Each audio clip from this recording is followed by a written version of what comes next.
رسول اللہ صلی اللہ علیہ وسلم پر قرآن نازل ہوا، آپ نے پورا قرآن امت کو دیا۔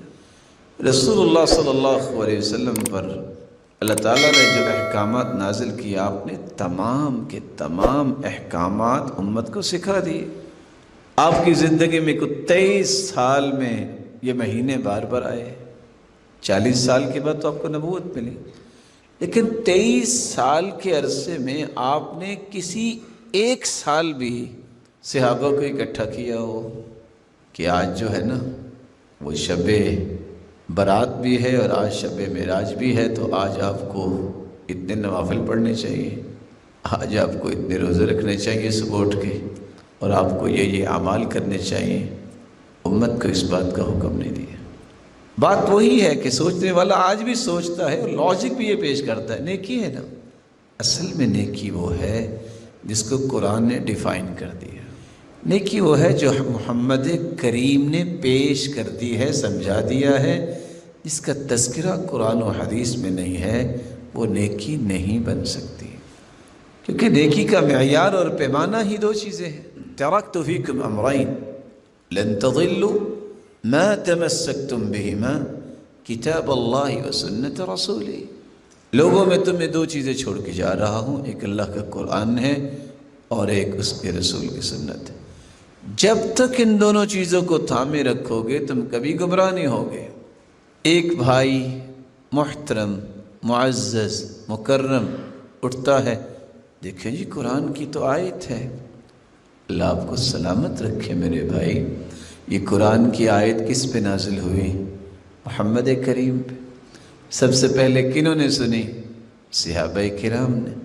یہ مفہوم ان کو سمجھ آیا جو آپ سمجھ بیٹھے ہیں؟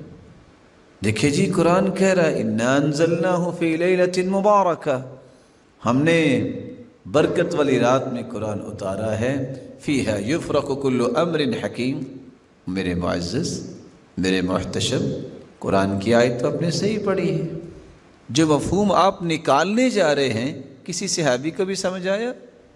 1,44,000 صحابہ حجۃ الوداع کے موقع پہ تھے، اور آپ نے سب کو مخاطب کر کے فرمایا الا هل قد بلغت، کیا میں نے پہنچا دیا؟ سب نے کہا کہ آپ نے اللہ کا دین ہمیں پہنچا دیا۔ پھر اللہ کے رسول نے اپنے رب کو بھی گواہ بنایا، اللہم اشہد فانی قد بلغت، اللہ گواہ رہنا میں نے سارا دین پہنچا دیا۔ نبی کریم صلی اللہ علیہ وسلم نے تو دین سارا پہنچا دیا، اگر تو اس دین کے اندر اس بات کا تذکرہ ہے کہ لوگوں کو یہ رخ دیا جائے کہ آپ نے یہ کرنا ہے اور آپ نے وہ کرنا ہے، تو پھر تو ماننا چاہیے۔ جو مانتا نہیں وہ تو مجرم بنے گا اللہ تعالیٰ کے ہاں۔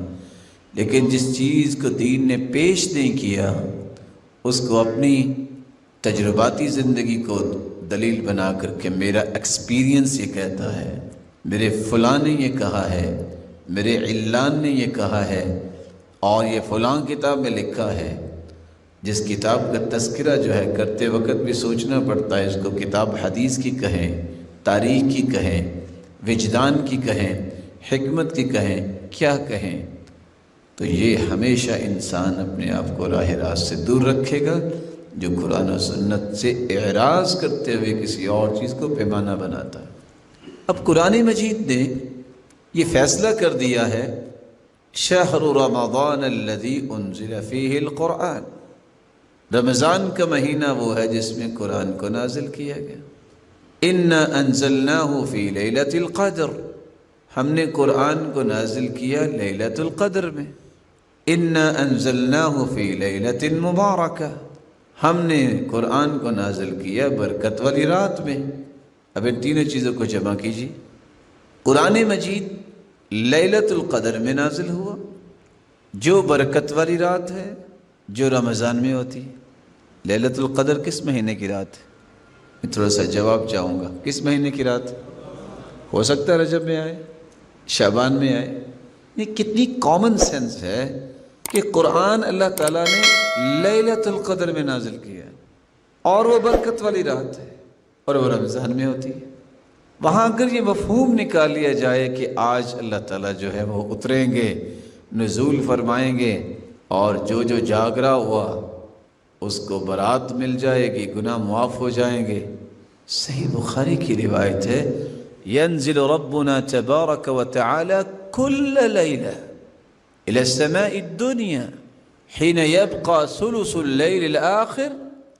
اللہ ذوالجلال تو ہر رات جب تہائی حصہ رات کا رہ جاتا ہے آسمان دنیا کی طرف نزول فرماتے ہیں۔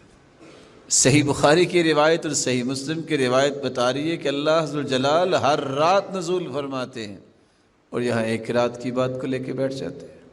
میں نے صرف اشارہ کرنا چاہا ہے، حدث ولا حرج، اس طرح کے اعمال، اس طرح کی کہانیاں، اس طرح کی من گھڑت قصے امت کے اندر عام ہو گئے، نہیں عام ہوئی تو سنت عام نہیں ہوئی۔